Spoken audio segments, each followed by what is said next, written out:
Жалобы от жителей были однотипные. Ежедневно они сталкивались с переполненным транспортом, длинными очередями на остановках, а также с нерегулярным графиком движения маршруток. В основном это сотрудники различных учреждений и организаций, которым в 9 утра нужно быть на работе. Студенты, едущие на учебу, и пенсионеры, для которых общественный транспорт является единственным средством передвижения. Просьбы жителей были услышаны, и по поручению главы региона Махмуда Али Калиматова запущен дополнительный маршрут движения транспорта. С этой остановки в населенном пункте Сурхахи ежедневно выезжает транспорт по маршруту Назрань-Магаз, Сурхахи-Назрань и Алиюрт-Назрань. Но уже более месяца после добавления нового маршрута появились дополнительные 2 единицы машины, которые держат путь на Сурхахи-Алиюрт-Магаз. Такие изменения сильно облегчили путь до работы и учебы жителей региона. Магомед Булгучев – студент Ингушского государственного университета. Парню на месте нужно быть в 9 утра. Студент делится, что сейчас не переживает по поводу опоздания на учебу или нехватки места в маршрутке. Намного удобнее, добираюсь в магаз в 8 часов, есть время еще отдохнуть.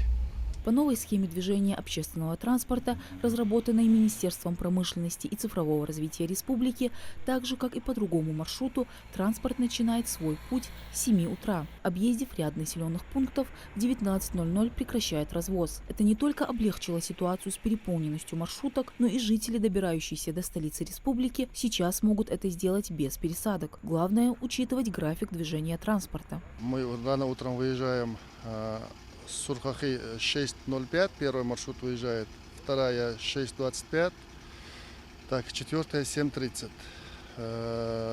Также с Сурхахи выезжает еще одна машина 8:20. Вот. С Алиюрта такое же расписание. Министерством промышленности и цифрового развития республики в рамках своих полномочий сделали все возможное для максимального реагирования после обращения жителей. Результат положительный. В рамках тестового режима мы можем смело сказать, что указанный маршрут у нас запущены, данная система у нас работает. Сегодня могу с уверенностью сказать, что не специально организован сбор данных машин, это просто погрузочная площадка. Почему? Потому что на центральной площадке, когда мы делаем съемку, мы можем наблюдать фактическую картину, как этот процесс происходит. В это время в Алиюрте к остановке уже подошли студенты и школьники, которые ждут свой новый транспорт. И по графику в 8:20 маршрутка, набрав пассажиров, выезжает. Движение этих транспортных средств предполагается между остановочными пунктами по маршруту проспект Идриса Зязикова, улицы Бота Гагиева, Саида Чахкиева, улицы 65 лет Победы, Цычоева и Зязикова.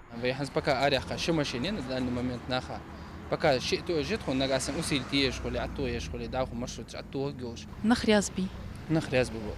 На предыдущей прямой линии к главе республики с жалобой обратились и жители города Воинской Славы. Они просили организовать маршрут к первому микрорайону. С их слов, вечером просто невозможно было добраться до дома. Сейчас этой проблемы нет. Удобно вам добираться до работы? Конечно, удобно, потому что мы не стоим на дорогах, как раньше. Раньше мы вообще стояли на дорогах.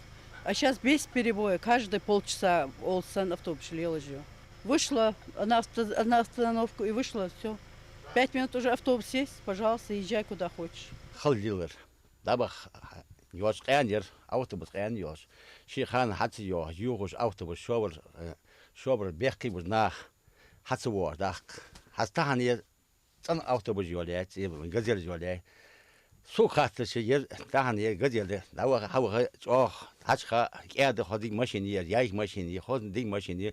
Шобр шихан хава юрташар. Тишулу шобр шо. Ах, машин жахра, вы глава республики.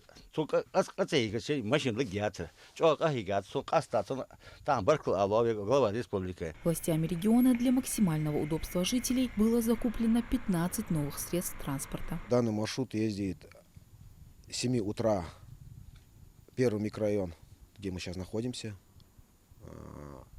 осуществляет маршрут с 7 утра. Город Малгобек, автостанция, с автостанции второй микрорайон и также курсирует обратно по заданному маршруту до 19:00. Мадина Цора, Султан Булгучев, Магаз 24.